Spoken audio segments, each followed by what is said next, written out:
3 biblical lessons that you should teach your sons.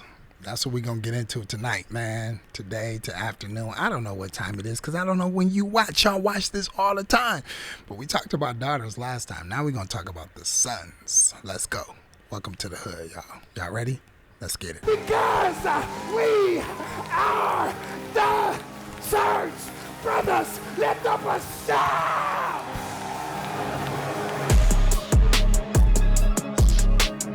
Manhood, a new YouTube series by Dr. Jermone Glenn for men and the people who love them. Tune in live on YouTube at 7 a.m. Central or watch anytime on YouTube at Jermone Glenn.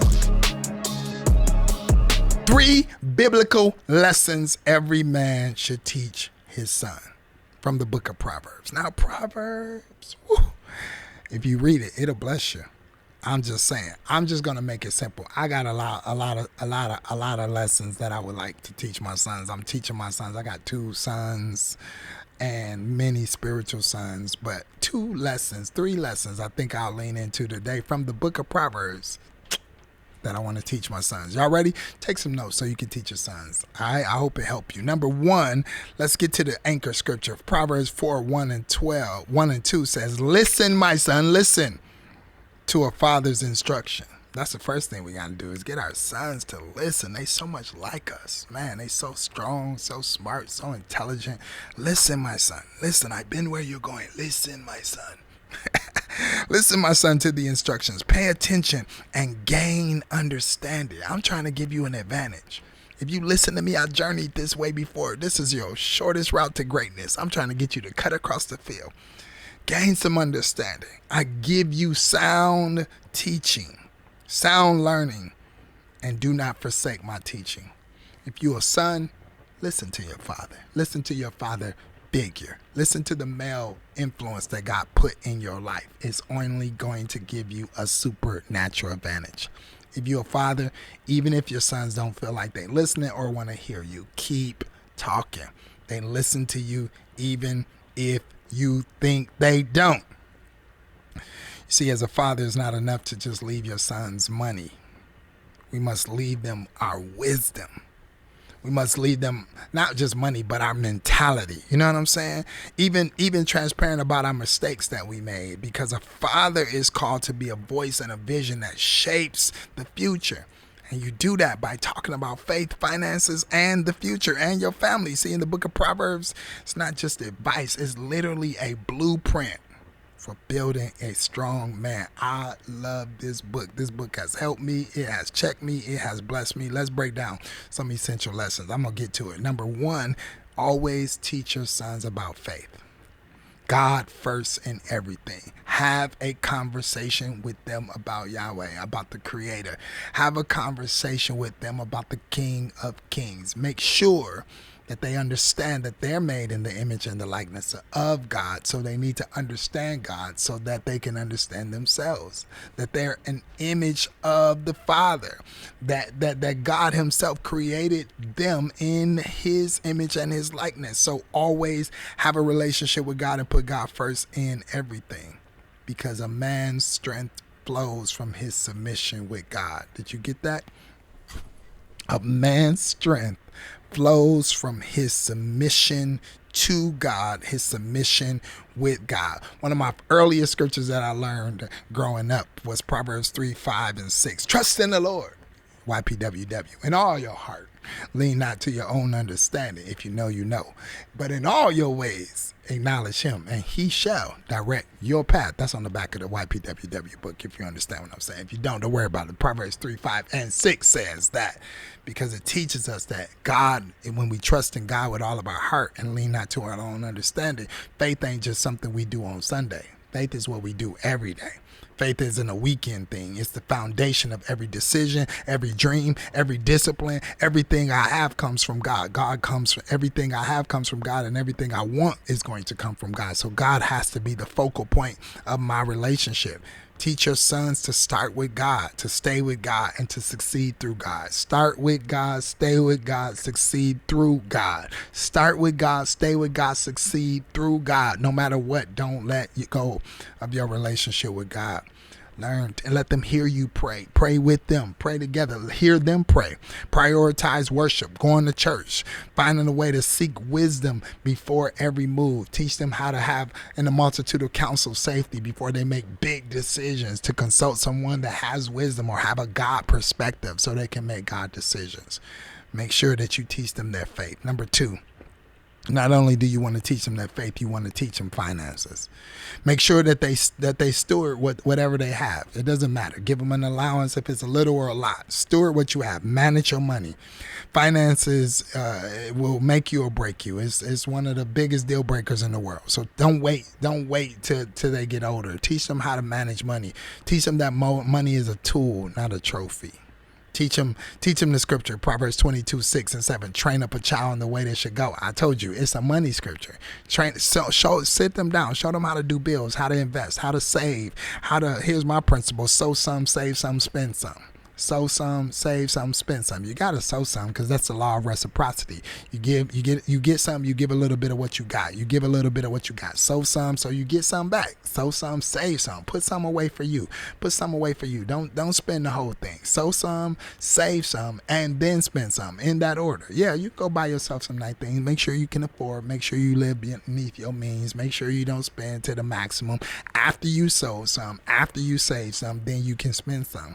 Simple principles, but these principles become habits for a lifetime. Teach them when you sow some, you're teaching them to be generous, not be selfish, right? When you save some, you're teaching them to build up a reserve for a rainy day. And when you spend some, you're teaching them to live beneath their means. Spend some, not spend it all. Well, my grandfather used to say, don't let that money burn a hole in your pocket.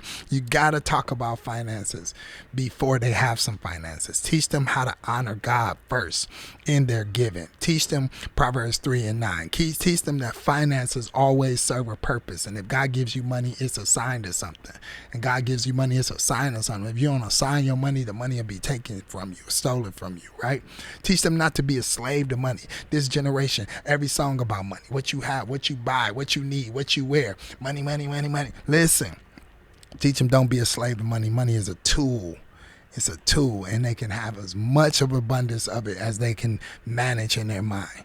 Don't have a scarcity mindset. Have an abundance mindset. So you teach them faith, you teach them finance, and then here's the big one. You got to teach them about the future. Teach them to make every decision with destiny in mind. My father taught me that big word early on, consequences. I was like in the 3rd grade. Consequences. You know what a consequence is? No, I don't know what a consequence is. You know how to spell consequence? No, I don't know. Go look it up in the dictionary. He was building in me consequences because he wanted me to make every decision with destiny in mind. Because decisions is the biggest road to destiny or the greatest detour to destruction. It is in your decisions. If you start making decisions outside of thinking about the future and how this decision can impact your future, man, it can get you in trouble so fast. Every choice you make shapes tomorrow outcome. Every choice you make shapes tomorrow outcome, whether little, whether big. Who you get in the car with, who you don't get in the car with. Who you ride with, who you don't ride with. Who you sleep with, who you don't sleep with. Who you date, where you go, when you're supposed to be where you wasn't supposed to be there. Was you supposed to be doing it, what you wasn't supposed to. What they got in the car, what they got on them. Who you around, who you with. Every decision, one decision can change your whole life. You can be with somebody you shouldn't have been with that didn't care about the decisions that they were making, and it could destroy your entire life, and you didn't even do nothing, but you were with the wrong person. You got to think about decisions because they shape tomorrow's outcome. Teach your children to think about the future. Proverbs 19:20. Listen to the advice. Accept the discipline, and at the end you will be counted among the wise. Even if they don't understand, create guardrails, create boundaries for your children so that they understand how to function in self-discipline. Discipline your children. It don't mean fight them and beat them. It just means discipline them so that they discipline themselves so nobody else has to discipline them. I tell my sons, my goal is for you to rule you. But until you rule you, I have to rule you so nobody else rules you. I want you to rule you. Until you rule you, I'll rule you so no one else is able to rule you. Because if I don't discipline you, then somebody else think that that's their job to do. Some police officer, some person outside of our family dynamic. And I don't want that to be the case. So I need you to practice self-discipline and rule you. Until you rule you, I'll rule you. So nobody else ever has to rule you. Teach your children how to make decisions that's based on the future outcomes that they desire. Right? Make a right decision. Make a right decision about the woman you choose. You gotta choose the right woman. You gotta choose the right woman more than just lips, hips, and fingertips. More than just be attracted to her assets. You gotta be attracted to her assignment. Because the truth is that the right woman will build you. The wrong woman will destroy you. You gotta make the right choices about a woman, what you need, what you want to add more than what you want to take. You got to make sure that you learn who she's supposed to be and don't just be dating for the sake of dating because it'll get you broke. Only date when it's time for you to take it to the next level. Teach your son that the wrong decision can cost you a generation. The wrong decision can cost you a generation, and the right decision can change a generation. That's true. I'm telling you. Teach him to choose integrity over shortcuts and choose character over comfort. Teach him to understand that when he does pick the right woman, if she helps him and he chooses to build with her, that the future is better because he chose wisely. One of the greatest decisions that I made is the woman that I chose. Do you know that a wife is a reflection of your decision making? Your wife is a reflection of your decision making. When someone sees your wife, they see how you make decisions. They see what you choose. They see what you think about when you're making a decision. She's one of the greatest decisions that you made. This what you chose. So your wife is a reflection of your decision making. So make sure that you choose wisely.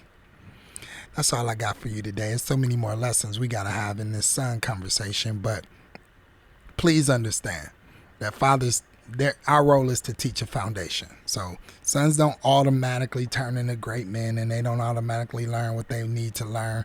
They must be taught. They must be trained, and they must be trusted with the truth. And because manhood is modeled, even if your father wasn't there, there's no excuse, because I just told you what you need to learn. There's always a man around you trying to give you game and let you know what you need to know. Sons don't automatically grow into great men. They must be taught. They must be trained. And they must be trusted with the truth. Faith will anchor you. Finance will equip you. And future decisions will direct you. So, make this deposit in your sons and make sure that they know and talk about it over and over again. Let's make this declaration. I will teach my sons to put God first. I will steward their resources and think generationally. I will lead by example, speak with wisdom, and build men who walk in faith, wisdom, and favor. That's it. That's all. Peace. Thanks for coming to the hood. Manhood.